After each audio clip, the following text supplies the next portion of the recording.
No niin, nyt tulisi sitten varmaan tämmöistä kyselyä. Tää on nyt tätä mun rakettien esittelyvideota ennen. Niin mä olen nostanut auton. Mä olen nyt 16 ja mä täytän 17 ensi vuoden puolesvälissä. Joka meinaa sitä, että mä saan 17-vuotiaana kortin. Johtuen siitä, että mä oon maanrakennusalalla ja tälleen. Helppo saada.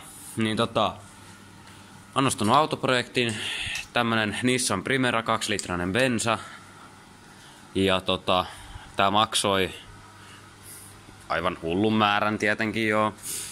Johtuen siitä, että täällä on vähän kaikkea tämmöistä. Ja sitten löytyy vähän niin kuin tämmöisiä nättiä ominaisuuksia. Tällaisia nättiä ominaisuuksia. Niin jos te haluatte nähdä videoita siitä, kun mä korjailen näitä, niin kommentoikaa ihmeessä tuohon alle. Nimittäin tästä mä voin tehdä aika useasti videoita, koska tätä mä tuun rakentelemaan nyt aika paljon. Niin voisin tehdä semmosen autorakenteluminisarjan periaatteessa.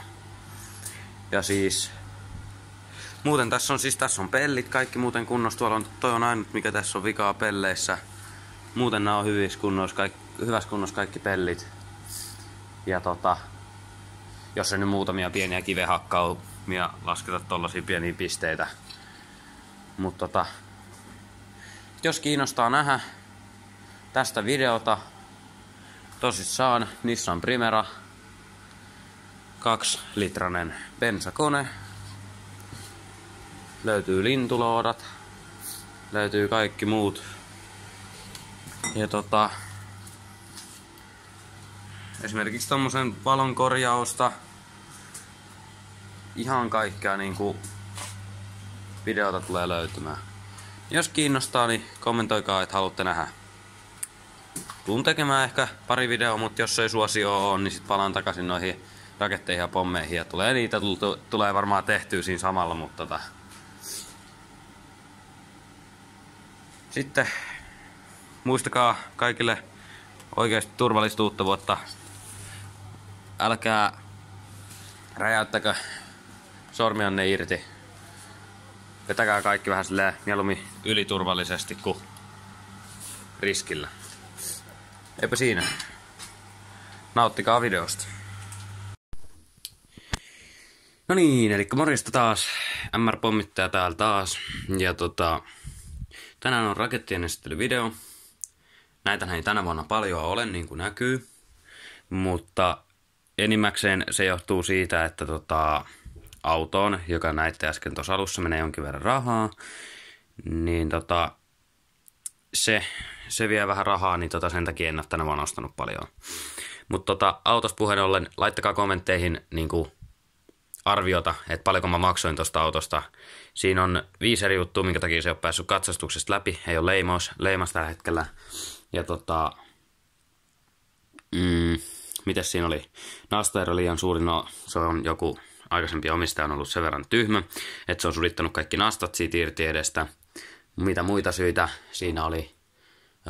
No siellä pohjassa on se ruoste, semmonen kohta. Ja sitten siellä on kanssa sivuilla sitä ruostetta vähän. Mutta ne ei ollut syytä, ne sivulla olevat ruostet, jotka ei olisi päässyt läpi.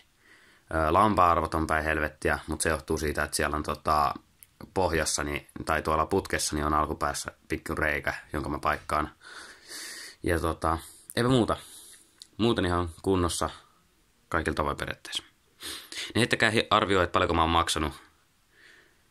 Ja mitäs muuta? Eipä siinä.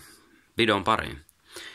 Elikkä aloitetaan pienimmistä periaatteessa. Mangon granuja, 4 pakettia. Niitä oli 5, mutta eka pakettihan oli tietenkin jo kulunut. Habaneroja, ihan vaan sen takia, että pakko testata. Näitäkin oli 2 pakettia, eka paketti on kulunut. Teen näistä videoita, mitä nämä on. Testivideon. Ja syy, minkä takia turbotundereita on näin paljon, niin on se, että mä tuun tekemään tundertestejä. Elikkä siis kun tosi monet on tehnyt jotain kiinaritestejä tyyliin, Niin se on vähän mennyt juttu ja kiinareita ei enää myydäkään, niin ei niitä kannata kenenkään tehdä. Niin mä teen tunderitestejä.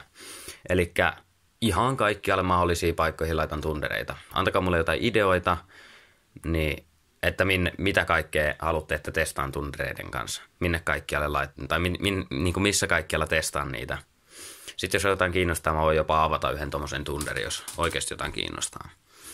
Sitten on tähtiset tikkuja tai puikkoja.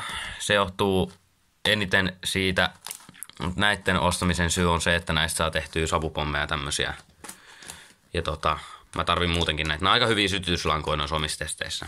Jos ei ole siis sytytyslankoja. Mulla niitä nyt löytyy ja tulee löytyy lisää, koska se on yksi syy, minkä takia on Magnum Granuja. Sitten on vähän isompia näitä tähtisädetikkuja. Nämä on ihan vaan tyylirakettien sytytykseen ja silleen. Sitten löytyy tämmönen pieni rakettipaketti, Galaxy. Siinä on hauskat 9 rakettia. On nämä pienet ja sitten on noin vähän isommat. Ei mitään erikoisempaa.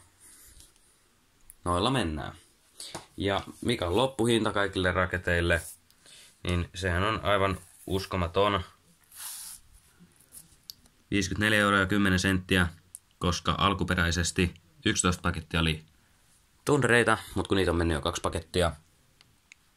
Ei, kun niitä on mennyt jo 3 pakettia. Sitten 5 pakettia oli Magnum Granuja, niitä on mennyt jo 1. 2 kappaletta oli noita habaneroja, niitä on mennyt jo 1. Ja sitten oli itse tämä paketti, isompi, ja se maksoi sen 19,90. Yhteensä sitten tulee 54,10 €. Se oli hyvä. Tänä vuonna ei oikeasti pysty käyttämään, koska autoon menee rahaa. Ja mut hei, kiitos katoit. Muista tilata, muista tykätä. Ja kertokaa, mikä on mielipide siitä, että mä alan tekemään turbotunner-videoita. Vois olettaa, että on aika mielenkiintoisia, nimittäin näistä löytyy jonkin verran jopa ytyä. No niin, ja vielä jos joku ei ole vielä raketteja ostanut, niin sen verran voin päivitellä, että miten nämä raketit on muuttunut viime vuodesta. Niin esimerkiksi kun kiinarit poistettiin ja niiden tilat taisi tulla vähän niin kuin nämä habanerot, niin kyllä mä sen verran sanoisin, että mieluummin kannattaa omasta mielestä sen sijaan, että ostaa habaneroja, niin ostaa näitä ekogranuja, koska jos ekogranuja 40 kappaletta maksaa saman verran, eikö se ole itse saman verran? Jep. 40 kappaletta ekogranuja maksaa saman verran kuin 16 habaneroa. Ei mitään logiikkaa ostaa näitä. Nämä on periaatteessa vähän niin kuin samoin kuin ekogranut. Välillä ne on jopa huonompia. Ja siis jos sulla on tällainen kasa ekogranuja vs tällainen määrä, niin näitä habaneroja. Ja siis kun nämä habanerot on oikeasti, mä näytän teille vielä tuossa tai te näette vielä tuossa videon lopussa, koska jos oikeasti joku teistä ei ole ostanut, niin ei kannata paljon sijoittaa habaneroihin. Mä en ainakaan itse näitä ymmärrä. Mun mielestä näissä on mitään järkeä. Et ostakaa mieluummin noita. Se on mun mielipide. Mä voin vielä tehdä videon silleen, että mä avaan tämmösen habaneron. Itse asiassa sitä videota varten mä muuten jätän tänne vaikka 2 habaneroa tonne sivuun.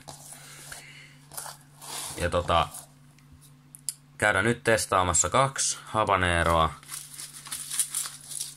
ja 2 ekogranua. Ja miten ekogranut on muuttunut nytten tänä vuonna. No ottakaa se hetki, mä en tiedä onnistuuko mä yhdelläkin kädellä tässä. Niin viime vuonnahan oli silleen, että toi sytytyslanka oli siellä sivussa liimattuna. Niin tänä vuonna se on periaatteessa upotettuna tohon itse palavaa. Ja nää palaa paljon hitaammin nykyään. Ne niinku silleen niin nopeasti ala rätisee. Niin kuin näkyy, niin se on sulatettu. Jotkut on, niiden kaikkien pitäisi olla ihan keskelle tolleen kiinnitetty, koska siis esimerkiksi otetaan tästä toinen, niin tää on ihan keskelle. Ne on tehty nykyään näin. Sekin on muuttunut. Nimittäin se hankaloittaa aika paljon sytytyslangan poisottoa, mutta samalla nuo sytytyslangat on nykyään vähän pidempiä. Eli jos haluaa itselleen sytytyslankoja, joita oikeasti ehdotan, koska mun videoilla näitä tarvitsee, koska mulla on itse näitä ja mä kerään näitä näistä, niin tohon kun kolauttaa vaikka ruuvimeisillä tai vasaralla, niin sä saat ton sytytyslangan tuot sisältä. Kannattaa keräillä niitä, itse keräillä. Ja sit jos haluaa oikein pitkiä sytytyslankoja, niin nämä habaneerot on tosi hyviä. Niin kun näette, kun se kiertää tuolta se sytytyslanka, se menee aluksi sinne ja se on jo sinne mennessä tosi pitkä. Ja sitten se vielä kiertää takaisin, niin kuin näette tuo reuna, se on sytytyslankaa. Sitten ennen kuin joku sanoo, että mulla on likaset ja pitkät kynnet, niin joo, ne on ehkä välikaset. Mut no, mä voin demota teille, että miten nämä toimii nykyään. Mä otan nämä 2, jotka mä avasin, ja nämä 2 normaalia. Ja sitten otetaan 2 habaneeroa. Ja mennään testaamaan. Niin, otetaan nyt ekaksi vaikka.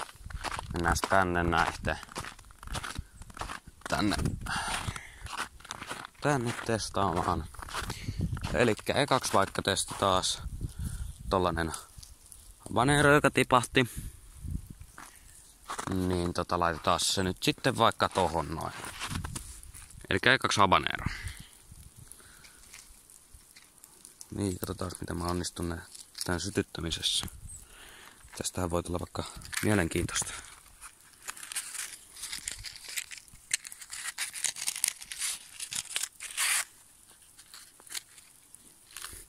Eli nyt sitten testataan tää uusi habanero.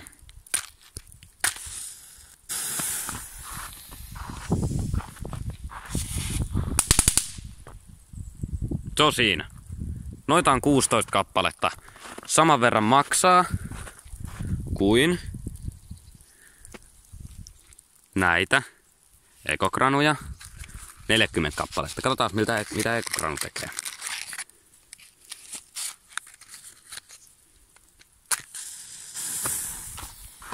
Ekokranu on tämä.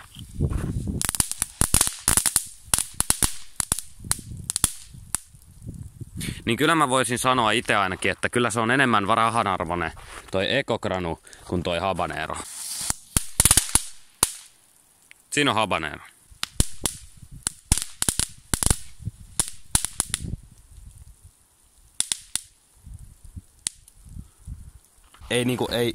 Kyllä mun mielipide on tässä asiassa se, että ei ole kyllä mitään järkeä noissa habaneroissa. Aivan turhia. Ei mitään järkeä. Siis kun ne maksaa, no varmaan aika lailla, no ei ihan 3 saisi. 2,5 tyyliä ekokranua saa sillä hinnalla kun yhden habaneron. Niin kyllä se mun mielestä on vörtti. Mut no, kiitos katoit. Hämärpommittaja kiittää kuittaa. Moro!